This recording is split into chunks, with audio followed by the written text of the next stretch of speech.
Hello hi ഞാൻ ഉണ്ണികൃഷ്ണനാണ്. ഞങ്ങൾ തൃശ്ശൂരാണുള്ളത്. തൃശ്ശൂർ വന്നപ്പോഴത്തേക്ക് മസ്റ്റ് ട്രൈ ചെയ്യേണ്ട ഒരു ഹോട്ടലിൻ്റെ പേര് പറഞ്ഞായിരുന്നു.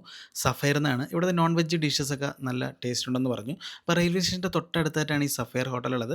നടക്കാൻ പറ്റുന്നത്ര ദൂരമുള്ള കേട്ടോ. നല്ലൊരു ബിരിയാണി കഴിക്കാൻ വേണ്ടിയിട്ടാണ് വന്നത്.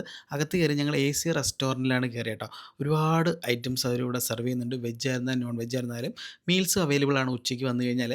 ഞാൻ വന്നത് ഇവിടുത്തെ ചിക്കൻ ബിരിയാണി കഴിക്കാൻ വേണ്ടിയിട്ടാണ്. ഇതാണ് സഫയറിലെ ഫേമസ് ആയിട്ടുള്ള ചിക്കൻ ദം ബിരിയാണിയാണ് കേട്ടോ. ഈ ഒരു പ്ലേറ്റിന് റേറ്റ് വരുന്നത് 228 ടാക്സുമാണ്. AC ആയതുകൊണ്ടാണ് കുറച്ച് റേറ്റ് കൂടുതൽ. ബിരിയാണിയുടെ പ്രസൻറ്റേഷൻ നല്ല രീതിയിൽ അവർ ചെയ്തിട്ടുണ്ടായിരുന്നു കേട്ടോ.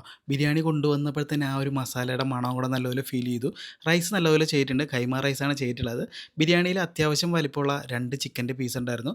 അതുപോലെ തന്നെ മുട്ട ഉണ്ടായിരുന്നു കേട്ടോ. ഒരേ ഒരു കുറവ് എനിക്ക് തോന്നിയത് പപ്പടം മാത്രമില്ലായിരുന്നു. ഇവിടെ പപ്പടം സെർവ് ചെയ്യില്ലെന്നാണ് അവർ പറഞ്ഞത്. ബിരിയാണിയിൽ ആവശ്യത്തിൽ കൂടുതൽ മസാലയും കൂടെ അവർ ആഡ് ചെയ്തിട്ടുണ്ട്. അപ്പോൾ ലേശം മസാലയും റൈസും കൂടെ മിക്സ് ചെയ്ത് കഴിച്ചിട്ടോ വേറെ ലെവലാണ്. ഞാൻ ആദ്യമായിട്ടാണ് തൃശ്ശൂരിലുള്ള ഒരു ചിക്കൻ ബിരിയാണി കഴിക്കുന്നത്. മസാല വേറെ ലെവലാണ് കേട്ടോ, ഒന്നും പറയാനില്ല. ചിക്കനൊക്കെ നല്ല ജ്യൂസി ആയിട്ട് വെന്തിട്ടുണ്ട്. ചിക്കനിലും ആവശ്യത്തിലധികം മസാല അവർ ചേർത്തിട്ടുണ്ട് കേട്ടോ.